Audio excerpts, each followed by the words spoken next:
This video might be a little controversial because I'm talking about business capabilities and how they relate to business processes, a topic that causes more than its fair share of confusion and debate. I've been around too long to think I'll solve those problems, either here or at any other time, but at least I can share my view. The short version of which is that a capability is the ability to execute a process. Let's explore that a little more. Get some process practitioners and enterprise architects together and ask them to explain business capabilities. Take plenty of popcorn. It's likely to be quite a show. In this video, I want to explore some of those issues and understand process and capabilities and how we might be able to use them together. This whole video series is about process, so I won't labour the point here, but it's just to remind us how I think of process. So these are processes. This is an extract from a process architecture, and processes are telling us how we execute strategy, how we deliver value, ultimately in our cross-functional processes outside the organisation. And our processes are always in this verb-noun format, do something to something. So we've got register patient, manage patient, provide aftercare, those kinds of things, all processes. And we've got a hierarchy of processes. And on this slide, we're seeing 3 levels of process. And I think of process-based management as this ongoing mechanism, this management philosophy. We've got a process architecture, so we've identified our processes. We get the circles turning, as I say, so we do process management to make wise choices about which processes to improve. So we've got the PO and the PI circle. To get the circles turning, we use the 7 enablers, which enable the circles to turn. So lots of videos about all of that here in this series, so I won't try and recreate all of that here. You can go back and pick up on any of those on the YouTube channel. So let's talk about capabilities, and I doubt that's been mentioned in this context anywhere on any of the other videos, because it's not something I've found a great need for, to be honest. Let's have a look at some definitions of capability. Bisbok would say that the business capability defines what a business does. It doesn't communicate or expose where or why or how something's done. So it's all about what is done. Okay, that's one definition. TOGAF says it's a particular ability that a business may possess or exchange to achieve a specific purpose. Okay, so there's 2 definitions from leaders in the whole enterprise architecture field with lots to say about business capabilities. So I think from that, I'm hearing people say there and in other places that a business capability, it's the ability or capacity of an organisation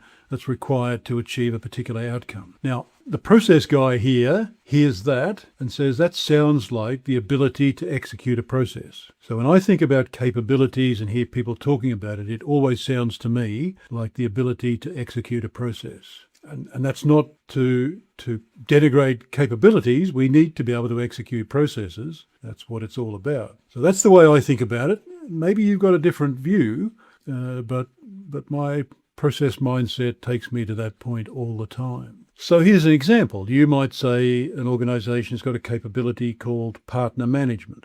That's a pretty common capability you'll see in lots of capability models. The process view of that, though, in my terms, would be a process called something maybe nurture partner relationships, or maybe it's control or maintain partner ecosystem. So if we're managing, say, nurture partner relationships, actively managing it in the active process management terms that I outline in these videos, what would modelling and management of a capability add? I don't see it myself. I think if we've defined the process architecture in the right way and we're actively managing those high impact processes, then I think we're achieving what we need to do. We do need the capability to execute nurture partner relationships, of course. And we'll measure it, and we'll understand what's working and what's not working and how we can make it better. And some of that is about human capabilities and technical capabilities, all of those sorts of things. So I think we're achieving the same thing. I just find the process architecture and the ideas of active process management delivering what I need. Now, we do need a process architecture, And a capability model can be a very useful thing. It's a different perspective, as is the organization chart. And there's no equivalence between those three things. We might derive them all from strategy, but it doesn't mean one is just a reworked version of the other. All three of those things are important, useful, and different. Then we need to also, I see this often, we see what I call the magic arrow. We'll see a capability, perhaps a whole model and then an arrow that goes off to one or more processes. And the implication is that the capability decomposes into a process or transforms into a process by some form. And I'm never sure what the form is. So I think the bad news is there is no magic. Certainly I don't see processes being decomposed from capabilities. If I'm starting to put together a process hierarchy or architecture, I would start with the strategic documents, not just with a capability model. So I think we need to be careful about that. It's another issue in process that we have all the time about getting good definitions of terms and getting agreement amongst that, or at least understanding where we agree to disagree. So how do we summarize that? So for me, capability is the ability to execute a process. That's pretty clear, and that's a useful thing. So I think capability definition is useful, and having a model, useful, important. It can provoke good conversation about what the organization's all about. But it's never, for me anyway, a replacement for any kind of process work. It's a different view, a different perspective of the organization. So I think of a capability model and related artifacts as being part of the statement of strategic intent, strategy documentation. It's there with the vision, the mission, objectives, purpose statement, whatever other components you have in your statement of strategic intent. Capability, for me, lives there. It's the set of capabilities that we need to keep this show on the road and make it successful. So I think that's a useful thing there. And then when I come to help organizations do process-based management, we would go to the full set of whatever's there as the statement of strategic intent. And that can be quite variable in different formats. Sometimes it's a couple of paragraphs, sometimes it's many pages.